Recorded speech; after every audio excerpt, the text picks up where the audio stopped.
Consumer अड्डा में आपका स्वागत है। आपके साथ मैं हूं विपिन भट्ट और आज हम बात करने जा रहे हैं यूपीआई की, जो कि अब और भी यूजफुल हो गया है। जी हाँ, यूपीआई को लेकर पिछले कुछ दिनों में ढेर सारी खबरें आई, ढेर सारे अपडेट्स आए। कुछ सिंपल थे तो कुछ थोड़े जटिल थे, लेकिन ये सब आपके काम के हैं। तो हमने सोचा कि क्यों ना इन्हें एक जगह इकट्ठा किया जाए, सारे कंफ्यूजन्स को दूर किया जाए। आपके लिए यूपीआई में क्या क्या हो गया है और कितनी फैसिलिटीज आ गई हैं, यूपीआई कितना आगे बढ़ गया और आपके जीवन को ये कितना आसान बना सकता है, ये सब आपको अच्छी तरह से समझाया जाए, बताया जाए, ताकि आप इसका अच्छी तरीके से इस्तेमाल करें। तो आज इसी पर होगी चर्चा। कुछ खास मेहमान हमने बुलाए हैं, लेकिन उससे पहले कुछ बड़े पॉइंटर्स आपको बता दें कि पिछले दिनों यूपीआई में क्या कुछ हुआ है और उस पर हमें क्या कुछ और समझना और जानना और कहां पर क्लैरिटी लेनी है। तो देखिए, काफी कुछ घोषणाएं हुई हैं यूपीआई के अंदर। क्रेडिट लाइन, ये मेरे ख्याल से हम थोड़े दूसरे ग्राफिक्स आपको दिखाना चाहते हैं यहाँ पर कि क्या हम कर सकते हैं, किन चीज़ों का इस्तेमाल कर सकते हैं, किन चीज़ों से लेकर आगे बढ़ सकते हैं और किन चीज़ों पर। हाँ, तो देखिए ये रहे, बैंक से बैंक यूपीआई पेमेंट पर चार्ज नहीं। थोड़े दिन पहले चार्जेस के लेकर बातचीत आई थी, उस पर क्लैरिटी भी आई थी, लेकिन यहां पर हम आपको और थोड़ी क्लैरिटी दे रहे हैं। वॉलेट से पेमेंट करने पर लगेगा चार्ज, ये बात भी साफ है।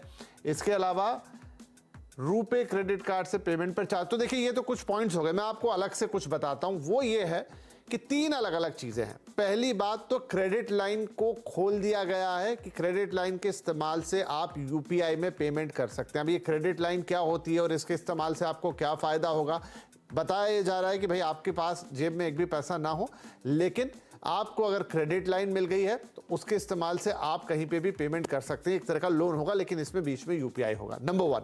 नंबर टू कि अब आप क्रेडिट कार्ड का भी इस्तेमाल कर पाएंगे और जो वॉलेट होती है उसका आप इस्तेमाल कर पाते थे, लेकिन इन दोनों में कंडीशन है कि एक सर्टेन अमाउंट के बाद आपको देना होगा एक पर्टिकुलर चार्ज, और ये चार्ज आपकी जेब से नहीं जाएगा। जिसे आप पेमेंट कर रहे होंगे, जिस मर्चेंट को पेमेंट कर रहे होंगे, उसकी जेब से जाएगा। अब यहाँ पे थोड़े से कंफ्यूजन है, कितना चार्ज लगेगा, क्या लगेगा। और हाँ, वॉलेट का इस्तेमाल कर रहे हैं तो फिर वॉलेट को रिचार्ज करने के लिए अलग से चार्ज। थोड़ा सा दिमाग कंफ्यूज कर देने वाला है सब कुछ। तो इन्हीं पर एक एक करके आज हम सफाई लेंगे। पंकज जी, सबसे पहले मैं आपके पास आता हूं, और ये क्रेडिट लाइन वाली चीज के बारे में लोग सबसे ज्यादा जानना चाहते हैं कि भाई ये क्या है। तो इससे पहले कि हम बताएं कि यूपीआई के थ्रू क्रेडिट लाइन के जरिए आप कैसे पेमेंट करेंगे, थोड़ा ये बताइए कि क्रेडिट लाइन अपने आप में क्या होती है। बिल्कुल विपिन जी, नमस्कार। देखिए, क्रेडिट लाइन या ये समझ लीजिए जैसे क्रेडिट कार्ड होता है, आपको जब क्रेडिट कार्ड मिलता है तो एक लिमिट उसमें सेट होती है, तो आप उस लिमिट तक खर्चा कर सकते हैं। बस अब यह है कि कार्ड नहीं है, बाकी सब वही है कि आपकी एक लिमिट सेट हो गई। आपके प्रोफाइल के हिसाब से, आपकी पहले कोई लोन लिया हो, आपका सिविल स्कोर कैसा है, आपका बैंक के साथ क्या रिलेशन है, उन सब बातों के आधार पर आपकी लिमिट तय हो जाती है। और फिर आप जैसे कि बाय नाउ पे लेटर जो फीचर होता है, कई आपको बैंक्स और शॉपिंग जो भी ऐप वगैरह है वहां पर देखते हैं, इस तरह का फीचर होता है कि बाय नाउ पे लेटर। तो इस तरह से आपका एक तो ये हो गया कि लिमिट सेट हो गई, और उस जो लिमिट सेट हो गई उस तरह से आपने यूपीआई के थ्रू ट्रांजेक्शन किया, और अब आपको जो पेमेंट है वो बाद में करना है। तो क्रेडिट लाइन का मतलब सिंपल है कि आपकी लिमिट तय कर दी गई है लोन के लिए कि इस तक का लोन आप यूज कर सकते हैं। जी, ये क्रेडिट लाइन कौन तय करेगा? जिस यूपीआई खाते से मेरा, जिस बैंक के साथ मेरा यूपीआई खाता है वो बैंक मुझे देगा, या जो मैं प्लेटफॉर्म यूज कर रहा हूं, मान लीजिए कोई पेटीएम पे है, कोई गूगल पे पे है, कोई अमेजॉन पे पे है, वो मुझे क्रेडिट लाइन दे रहे होंगे? कौन दे रहा होगा? ये आपका बैंक देगा। जो भी बैंक का आप यूपीआई यूज कर रहे हैं वो बैंक आपकी लिमिट तय करेगा। चलिए, तो ये भी एक क्लैरिटी कि ये बैंक, तो ये एक तरीके का लोन हो गया और ये क्रेडिट की लिमिट हो गई। आपके पास पैसे हैं नहीं, एक तरह का लोन आपको अप्रूव हो गया कि मान लीजिए 1 लाख रुपए तक आप खर्चा कर सकते हैं। अब आप उसमें से खर्चा करते जाइए और जब तक 1 लाख का पूरा खत्म नहीं हो जाता, वो क्रेडिट लाइन आपकी ओपन है। मैं ठीक कह रहा हूं पंकज जी? बिल्कुल, बस आप खर्चा करते जाइए और रीपेमेंट करते जाइए, तो हमेशा आपके पास क्रेडिट अवेलेबल रहेगा। लेकिन आपने वो लिमिट पूरी एग्जॉस्ट कर दी और पेमेंट किया नहीं, तो सीधी सी बात है कि आपकी क्रेडिट लाइन खत्म हो गई है। सिर्फ आप अपना बस फिर जो पुराना है उसको ही चुकाते रहेंगे। अच्छा, तो इसमें दो चीजें और है जो मैं और स्पष्ट कर लेता हूं आपसे। एक तो ये कि भाई मैंने खर्चा किया, तो ये एक लोन है, तो इसका कोई रीपेमेंट सिस्टम भी होगा, इस पे कोई ब्याज भी लगेगा, ईएमआई की भी हम बात सुन रहे हैं, वो सब क्या है? बिल्कुल। देखिए, कोई भी लोन हो, जैसे बस आपने अच्छा एक सवाल पूछा, क्योंकि मैंने उदाहरण दिया था क्रेडिट कार्ड का। अब क्रेडिट कार्ड में ईएमआई तय नहीं होती है। वहां पर क्या होता है कि आप खर्चा करते हैं और उसके बाद बिल डेट पर आपको पूरा पेमेंट करना होता है। नहीं करते हैं तो रोलिंग क्रेडिट होता है, आपका जो आउटस्टैंडिंग है वो आगे बढ़ जाती है और फिर उसके ऊपर आप इंटरेस्ट पे करते हैं। लेकिन यहां पर एक सुविधा है कि बैंक आपको ईएमआई की फैसिलिटी दे रहे हैं। तो जैसे ही आपने खर्चा किया, अपनी जो क्रेडिट लिमिट है उसका इस्तेमाल किया, उस अमाउंट को आप 3 महीने, 6 महीने या 9 महीने की ईएमआई में, डिपेंड करता है बैंक टू बैंक किस तरह की सुविधा वो दे रहे हैं। लेकिन ईएमआई की फैसिलिटी है तो आप पहले से ही कन्वर्ट कर लेते हैं और फिर आपको उतने महीनों के अंदर जो तय ईएमआई है वो रिपे करनी होती है। लेकिन इंटरेस्ट के साथ, बिल्कुल इंटरेस्ट इस पर लगेगा, और इंटरेस्ट कितना लगेगा ये भी निर्भर करेगा आपके प्रोफाइल पर, और बैंक टू बैंक ये वेरी करेगा। चलिए, तो ये बात तो समझ में आ गई कि भाई क्रेडिट लाइन का मतलब क्या है, और यूपीआई के जरिए क्रेडिट लाइन का इस्तेमाल करते हुए कोई पेमेंट करने का मायने क्या है और उसमें किस तरह से फंक्शन काम करेगा। अब रजत जी, ये क्रेडिट लाइन अगर मैं लेना चाहता हूं तो ये मुझे कैसे मिलेगी, उसका प्रोसेस क्या है? और ये तो आरबीआई ने अपनी लेटेस्ट पॉलिसी में अनाउंस किया कि इस तरह का सिस्टम होने जा रहा है, क्या ये ऑलरेडी शुरू हो गया या इसमें अभी थोड़ा वक्त है? आपसे सवाल है रजत जी। जी विपिन जी, अभी ये कैसे दिया जाएगा, इसकी जो मोडालिटीज होंगी ये अभी सारी तो तय नहीं हुई हैं। हमें ये पता है कि जो पहला बैंक है जो इनको लॉन्च करने वाला है वो आईसीआईसीआई बैंक है। उन्होंने अभी सारी डिटेल्स कैसे ऑपरेशनल होगा तो नहीं बताए थे, बट जैसे हमारे दूसरे गेस्ट ने भी बताया, इनमें कुछ पैकेजेस बनेंगे जो पहले से आपके लिए अलग अलग कैटेगरीज के मुताबिक डिफरेंट रेट्स तय होंगे। जो आपको करना होगा, यूपीआई का फायदा ये देखिए ये है कि सब कुछ डिजिटल है, तो आपको अप्लाई तो बैंक पे करना पड़ेगा अपनी क्रेडिट लाइन के लिए, पर ये अप्लाई आप कैसे करते हैं ये यूजुअली बैंक की ऐप के थ्रू होगा। ये छोटी क्रेडिट लाइंस हैं तो यहाँ पे फॉर्म फिजिकली भरने की ज़रूरत नहीं पड़ेगी, क्योंकि फिजिकल फॉर्म्स को हैंडल वगैरह करने के लिए लोगों का भी टाइम जाता है और वहाँ पे बैंक की तरफ से भी खर्चा आता है। तो ये जितनी एप्लीकेशंस होंगी वो मुझे लगता है डिजिटली होंगी। आप उनकी वेबसाइट से, बैंक की वेबसाइट से या बैंक की ऐप से अप्लाई कर सकेंगे, और आपकी फिर जब ये अप्रूवल आएगी तो अब ये क्रेडिट देने के तरीके भी दो हैं, जैसे हमने पहले डिस्कस किया। एक तो है बीएनपीएल और दूसरा है कि आपके अकाउंट में ही क्रेडिट लिमिट है जो आप सैशेज में ले पाएंगे। अगेन इसकी सारी डिटेल्स अभी नहीं आई हैं, आई डोंट थिंक अभी पूरे प्रोडक्ट भी बने हैं, अभी तो इनोवेशन शुरू हुई है, इसमें बहुत कुछ है करने के लिए।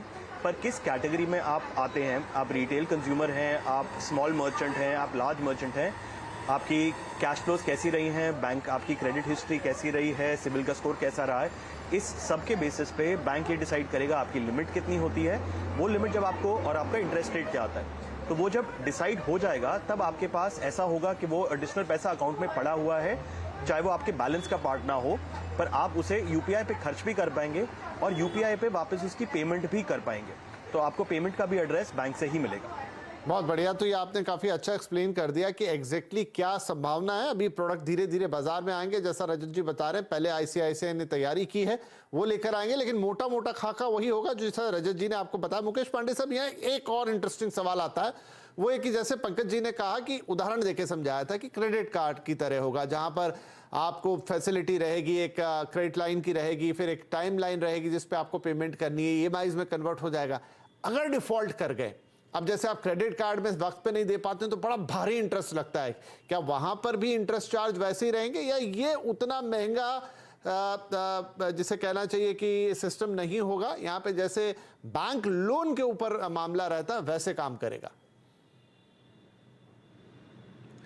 देखिए, अभी जैसे रजत जी ने बोला है कि अभी बहुत सारी मोडालिटी का क्लियर होना अभी बाकी है, लेकिन जिस तरीके से क्रेडिट कार्ड में हमारी ड्यू डेट से आगे पेमेंट होती है तो वो महीने का 3 से 4% चार्ज करते हैं।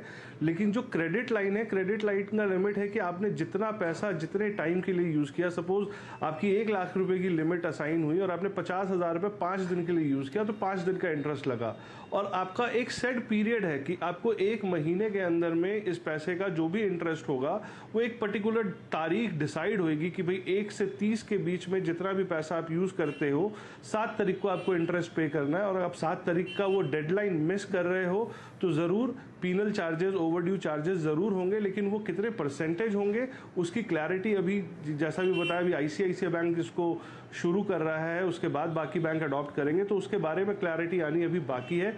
लेकिन यस, उसका इम्पैक्ट आपके सिबिल स्कोर पे जरूर होएगा। जैसे ही आपका पेमेंट डिले होगा वो सिबिल स्कोर पे रिफ्लेक्ट होगा। ओवरड्यू चार्जेस, बाउंस चार्जेस, जो भी चार्जेस उनसे रिलेटेड होएगा, जो bank generally normal credit line में लिमिट्स में चार्ज करती है, उसी तरीके से चार्ज करेगी। तो यहाँ पर आप मुकेश जी, आपने कहा कि जैसे अगर आपने 5 दिन के लिए पैसा इस्तेमाल किया तो 5 दिन का ही ब्याज देना पड़ेगा, तो क्या ये सुविधा होगी कि मैंने 5 दिन के लिए पैसा इस्तेमाल किया, मेरे पास पैसे आ गए कहीं से, तो मैं 5वें दिन वो पैसा वापस कर दूं? क्या क्रेडिट लाइन में इस तरह की सुविधा होती है?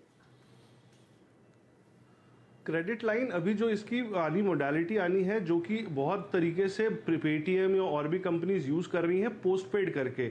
आपने एक लिमिट ली और आपका एक डेडलाइन है कि आपने 1 तारीख से 30 तारीख के बीच में उस लिमिट को यूटिलाइज किया है, और आपने उसको 7 तारीख, मान लो 7 डेज के बाद का उन्होंने रीपेमेंट का ऑप्शन रखा है, और उस पीरियड में आपने पे कर दिया तो चाहे वो उसमें कोई इंटरेस्ट चार्ज नहीं होता। और 7 तारीख के बाद जितना आप यूज करेंगे, जितने लंबे पीरियड के लिए यूज करेंगे, उस हिसाब से इंटरेस्ट चार्ज होगा। तो ये वाला जो पॉइंट है, इसको क्लियर होना बैंकों के तरफ से बहुत इंपॉर्टेंट है।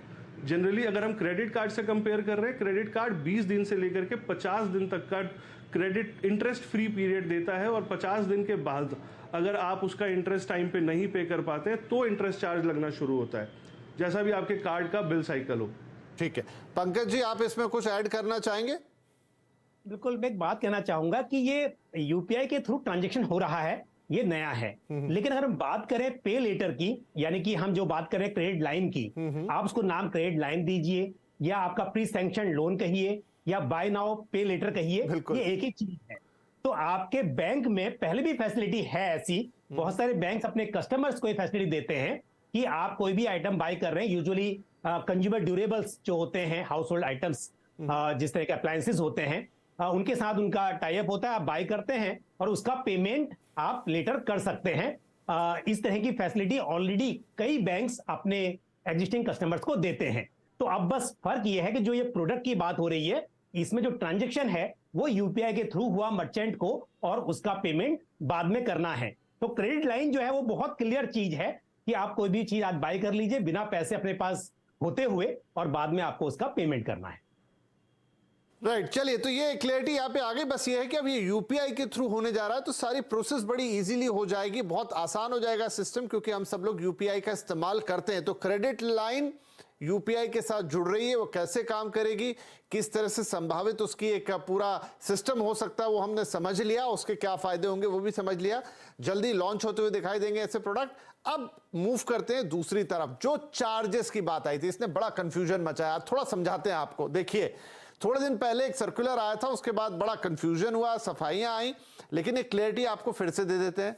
यूपीआई से पेमेंट, अब 3 तरीके से उन्होंने कहा कि पेमेंट, देखिए पहले तो जो आप यूपीआई से पेमेंट करते थे, और आज भी जो मैक्सिमम पेमेंट होते हैं, ऑलमोस्ट 99% पेमेंट यूपीआई से जो होते हैं वो बैंक खाते से बैंक खाते में आता है, ठीक है, वो फ्री रहेगा। लेकिन वॉलेट या क्रेडिट कार्ड से आप पेमेंट करेंगे, आप में से कई लोग वॉलेट का भी इस्तेमाल करते होंगे पेमेंट करने में, और क्रेडिट कार्ड इसमें नई चीज है। हालांकि अभी ये लिमिटेशन है कि ये जो क्रेडिट कार्ड है सिर्फ RuPay credit card, visa master card उनको अलाउ नहीं किया है। रुपे का अगर आपके पास क्रेडिट कार्ड है तो आप क्रेडिट कार्ड के जरिए भी यूपीआई से पेमेंट कर सकते हैं। अब देखिए चार्जेस क्या है, चाहे वॉलेट से करें चाहे क्रेडिट कार्ड से करें, 0.5% से लेकर 1.1%। ये रेंज इसलिए है क्योंकि अलग अलग मर्चेंट है कि आप क्या किसी ग्रोसरी वाले को दे रहे हैं, आप किसी बैंक को दे रहे हैं, आप पेट्रोल पंप को दे रहे हैं, आप किसी एजुकेशनल इंस्टीट्यूट को दे रहे हैं, किस तरह के मर्चेंट को आप पेमेंट कर रहे हैं उसके हिसाब से कैटेगरी है। और ये जो चार्जेस हैं 0.5% से लेकर 1.1% तक, ये सिर्फ और सिर्फ 2,000 रुपए से ऊपर की पेमेंट पे ही चार्ज होंगे। और यहां पर यूपीआई ने एक बात बिल्कुल साफ साफ कही है कि ये मर्चेंट के एंड पे लगेंगे, यानी कि जो कस्टमर है उसको ये चार्जेस नहीं देने हैं, ये सब कुछ है मर्चेंट के लेवल पे। वॉलेट वाले में मैं आपको एक बात और बता दूं जिस चार्ट में यहां लिखी नहीं है, यहां पर भी आपको 0.5 से 1% के ऊपर चार्ज देने 2000 के ऊपर, लेकिन जब आप वॉलेट रिचार्ज कराते हैं ना, आपके कहीं ना कहीं से तो वॉलेट रिचार्ज होगी, तभी तो आप पेमेंट करेंगे, तो उस रिचार्ज पे भी 0.15% की फीस लगेगी। मान लीजिए आपका पेटीएम का वॉलेट है, तो पेटीएम को ये फीस देनी पड़ेगी उस बैंक को जहां से वॉलेट रिचार्ज हो रही है। अब पेटीएम आपसे लेता है तो वह अलग बात है। अभी भी क्रेडिट कार्ड वगैरह से जब आप वॉलेट रिचार्ज करते हैं तो उसकी अलग अलग जो ये पीपीआईज हैं, यानी कि पेटीएम हो गया, फोन पे हो गया, ये आपसे एक चार्ज लेते ही लेते हैं। तो ये चीजें हैं। चलिए इस पे आगे बढ़ते हैं। रजत साहब, ये जो चीजें हैं इन पे बड़ी कंफ्यूजन मची हुई थी। अब जो खास तौर पे क्रेडिट कार्ड वाली ऑप्शन है वो नई आई है, पहले अलाउ नहीं था कि आप क्रेडिट कार्ड से पेमेंट करें, तो ये एक ऑप्शन दे दिया, ये तो बहुत बढ़िया किया। लेकिन हाँ, अब ये चार्जेबल है। क्या ये चार्ज का फंडा वैसे ही हो जाएगा जैसे पहले क्रेडिट कार्ड का सिस्टम था कि आप जाते थे, आप दुकान पे देते थे, कुछ लोग एक्सेप्ट करते थे कि हाँ भाई दे दीजिए, कुछ लोग कहते थे नहीं सर, या तो आप एक काम कीजिए 2% ऊपर से दीजिए या फिर आप मुझे कैश दीजिए हाथ में। लगभग वही चीज डिजिटल फॉर्मेट में आ गई है शायद। जी देखिए, होने को वो हो सकता है, बट मुझे लगता है जी कि जब आप दो नई चीज़ें जोड़ते हैं उसमें से कुछ तीसरी नई चीज़ निकल के आती है तो उसके रूल्स भी नए होते हैं। मुझे नहीं लगता जो अभी चार्जेस अभी आपने मेंशन किए वो ज़रूरी है कि बहुत देर तक लागू रहेंगे। ये थोड़ा बहुत बदलता रहेगा जैसे जैसे हमारे पास ट्रांजैक्शंस के बारे में डेटा आता रहेगा, बैंक्स उसे स्टडी करते रहेंगे, वो देखेंगे कि यहाँ पे 1 बेसिस पॉइंट गिरा के क्या उनकी ओवरऑल कलेक्शन बढ़ रही है, 2 बेसिस पॉइंट कम करके क्या उनकी कलेक्शन बढ़ रही है। वो इस सब का इम्पैक्ट देखेंगे अपने टोटल पेमेंट वॉल्यूम पे, टोटल पे ऑफ पे। आई थिंक ये ज़रूरी है नोट करना कि आरबीआई और एनपीसीआई जो इनोवेशन कर रहे हैं वो डिजिटल पेमेंट्स को बढ़ावा देने के लिए कर रहे हैं। अगर उन्हें लगता है कि ये पेमेंट्स, ये जो नए रूल्स और चार्जेस की हम बात कर रहे हैं उनसे ओवरऑल पेमेंट्स को प्रोत्साहन नहीं मिल रहा, तो वो चार्जेस चेंज हो जाएंगे, मुझे इसमें पूरा भरोसा है। अब जब लोग ये पेमेंट्स कर रहे हैं, आई थिंक एक सवाल ये देखना है कि जैसे आपने कहा, बहुत इंपॉर्टेंट बात है कि कस्टमर ये पैसे नहीं दे रहा। जो पैसे आ रहे हैं वो मर्चेंट एंड पे लग रहे हैं या वॉलेट एंड पे लग रहे हैं, तो ये सस्टेनेबल है। कस्टमर का 100 रुपया ही रहना चाहिए, उसको 100 रुपये का मूल मिलना चाहिए जब वो 100 रुपये देता है। चार्जेस क्या होंगे एग्जैक्टली आज से 6 महीने बाद क्या होंगे ये कहना बहुत मुश्किल है। हाँ, उन्होंने कुछ अंदाज़ा हमें दे दिया है कि आप जब तक बैंक टू बैंक कर रहे हैं तब तक ठीक है, कोई चार्ज नहीं आएगा। आप अगर उसमें 2 स्टेप में कर रहे हैं, बिकॉज 2 स्टेप में क्या होता है कि एक थर्ड पार्टी ऐड हो जाती है जो वॉलेट कंट्रोल करती है, उसके क्या मोटिवेशंस हैं, वो उस डेटा के साथ क्या करना चाहते हैं, उस पैसे पे कितना फ्लोट अर्न कर रहे हैं, उसकी वजह से उन्होंने वहाँ पे एक चार्ज लगा दिया है। और उसके लिए भी वो थर्ड पार्टी को कुछ इंकरेजमेंट मिल रहा है कि वो एक्चुअली अपने यूजर्स को इंकरेज करे ये चीज़ यूज़ करने के लिए। बट ओवरऑल आज से 6 महीने बाद इस पूरे सिस्टम में क्या चार्जेस होंगे अभी कहना बहुत मुश्किल है। ठीक है, चलिए, लेकिन ये चार्जेस की गुत्थी थोड़ी सी जटिल है, थोड़ा सा लोग अभी भी कंफ्यूज हैं, व्यापारी भी और पे करने वाले भी। एक छोटा ब्रेक ले रहा हूं यहाँ पे, ब्रेक के बाद थोड़ी सी उसको और क्लैरिटी लेकर आएंगे कि इन चार्जेस का मतलब क्या, और जैसा रजत जी कह रहे हैं कि आगे जाके और क्या होंगे, क्या बदलाव होंगे, कह नहीं सकते। लेकिन हाँ, फिलहाल तो इस यूपीआई सिस्टम को और बड़ा बनाने के लिए ये सारे कदम उठाए गए हैं। लेकिन हाँ, साथ में कुछ चार्जेस आ गए। छोटा ब्रेक, बातचीत जारी रहेगी।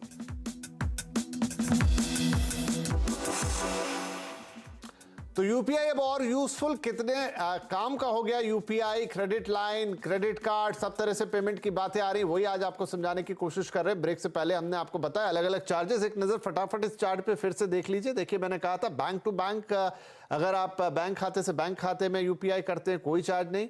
क्रेडिट कार्ड से करेंगे या फिर वॉलेट से करेंगे वो चार्जेबल है। कितना है? 0.5% से 1.1% तक, लेकिन 2000 के ऊपर, and chargeable only to the merchant. Mukesh Pandey साहब, लेकिन इसके अंदर भी और छोटी छोटी बारीकियां। एक तो क्या लैंग्वेज थोड़ी ऐसी होती है, peer to peer, merchant to merchant, तो वो सर्कुलर में लिखी हुई आती है, आम लोगों को उतनी समझ में नहीं आती है। तो और पीपीआई यानी कि पेमेंट इंस्ट्रूमेंट, प्रीपेड इंस्ट्रूमेंट, और ये सब हम दर्शकों को बता दें कि जो आपका पेटीएम वॉलेट है या गूगल पे, ये सब पीपीआई ही हैं। आप खुद में इन्हीं को टेक्निकली वो पीपीआई बोल रहे हैं। मुकेश जी, लेकिन यहाँ पर एक इंपॉर्टेंट चीज मैं पूछना चाहूंगा, वो ये, उन्होंने कहा पीयर टू पीयर, समझ में आ गया कि आप किसी एक बैंक खाते से एक बैंक खाते में पैसा ट्रांसफर कर रहे हो थ्रू यूपीआई, वो फ्री है। वो कह रहे हैं पीयर टू पीयर मर्चेंट भी फ्री है। तो फिर ये मर्चेंट डाल के दोबारा कंफ्यूज कर दिया, ये क्या है? जैसा कि आपने बोला पीयर टू पीयर मतलब बैंक टू बैंक फ्री है, लेकिन कई ऐसे मर्चेंट हैं, छोटे मर्चेंट हैं जिनकी मंथली ट्रांजैक्शन 50,000 से नीचे है यूपीआई, मतलब वो रिसीव जो कर रहे हैं पेमेंट दूसरे मर्चेंट से यूपीआई के थ्रू वो 50,000 से कम है, तो उन वेंडर्स के लिए, उन मर्चेंट्स के लिए फ्री ट्रांजैक्शन रहेगा।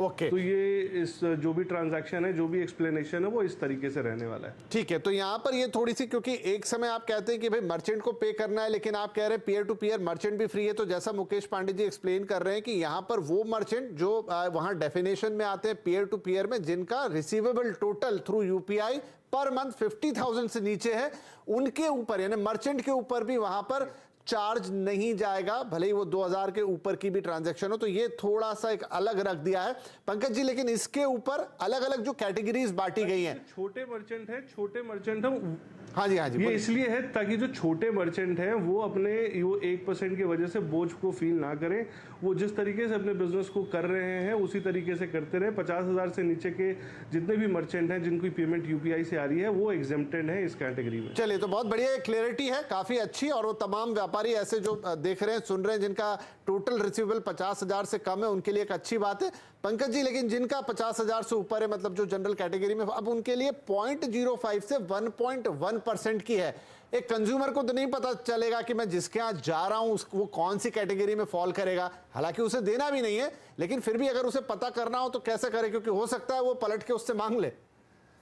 देखिए, पता करना तो ऐसे कोई सिस्टम नहीं दिखाई देता है, लेकिन हाँ, ये चार्ज करेगा या नहीं करेगा मर्चेंट, ये उस पर निर्भर करेगा। मैं आपको एक बात बता देता हूं, जो बड़े मर्चेंट होते हैं उनके लिए पार्ट ऑफ एक्सपेंसेस है। अगर ये चार्ज उनको देना भी है, लेकिन वो उनके मार्जिन में से ही उनको बेयर करना होगा, और यूजुअली करते हैं। आज भी हम देखें, और आपने भी थोड़ी देर पहले कहा था कि क्रेडिट कार्ड के ऊपर कई मर्चेंट ऐसा पहले करते थे, और आज भी बहुत से करते हैं कि जो चार्ज लगेगा वो मर्चेंट को वो आपसे ऐड करता है, अदरवाइज कहता है कि आप कैश में पेमेंट कर दीजिए। तो ऐसा ही यहां पर है, जो बड़े व्यापारी हैं उनको पता है कि भाई कस्टमर आया है और उन्होंने ऑलरेडी मार्जिन रखा है इस चीज के लिए, तो वो तो शायद कभी चार्ज नहीं करेंगे। बट छोटे व्यापारी, और इतने छोटे नहीं कि जिनको चार्ज नहीं लग रहा है, लेकिन ऐसे छोटे जिनको चार्ज लग रहा है और वो उसको मार्जिन में एडजस्ट नहीं कर सकते हैं, तो हो सकता है कि वो कस्टमर से डिमांड करें इस चीज के लिए। और एक चीज मैं यहाँ पे और बता दूं कि अगर वॉलेट सेम है, दो वॉलेट सेम है, तो उस पर भी चार्ज नहीं है। यहां पर चार्ज तभी एप्लीकेबल है जब देने वाले का और रिसीवर का जो वॉलेट है वो डिफरेंट है। हाँ, तभी इसका नाम इंटरचार्ज फी है, क्योंकि अलग अलग जगह पे जा रहा है, और उसके ट्रांजैक्शन में जो भी कुछ शायद खर्चा आ रहा है, जो इकोसिस्टम काम कर रहा है, उसके लिए फीस है। एक्सप्लेनेशन भी यही दिया गया था कि चूंकि इसे एक बड़े इकोसिस्टम के तौर पे डेवलप करना होता है और उस इकोसिस्टम का अपना एक खर्चा होता है, तो धीरे धीरे इस तरह की चीजें हमें दिखाई देंगी। तो आई होप कि आज जो हमने यूपीआई को लेकर बातचीत की है, क्योंकि इसका पिछले कुछ दिनों में काफी विस्तार हो गया है, नई नई चीजें आ गई, लोगों को कंफ्यूजन था, पता नहीं चल रहा था कि कैसे क्या होना है, चाहे वो कार्ड पेमेंट हो, चाहे उसके ऊपर नए चार्जेस हो, या फिर ये जो क्रेडिट लाइन की हम बात कर रहे हैं वो। आई होप कि आप हमारे तीनों ही एक्सपर्ट ने जो बातें समझाई हैं उससे आप काफी हद तक लोगों में क्लियरिटी रहेगी और अपने यूपीआई का बेहतर से बेहतर इस्तेमाल कर पाएंगे। तो आप तीनों का ही इस कार्यक्रम में शामिल होने के लिए बहुत शुक्रिया, बहुत धन्यवाद, नमस्कार।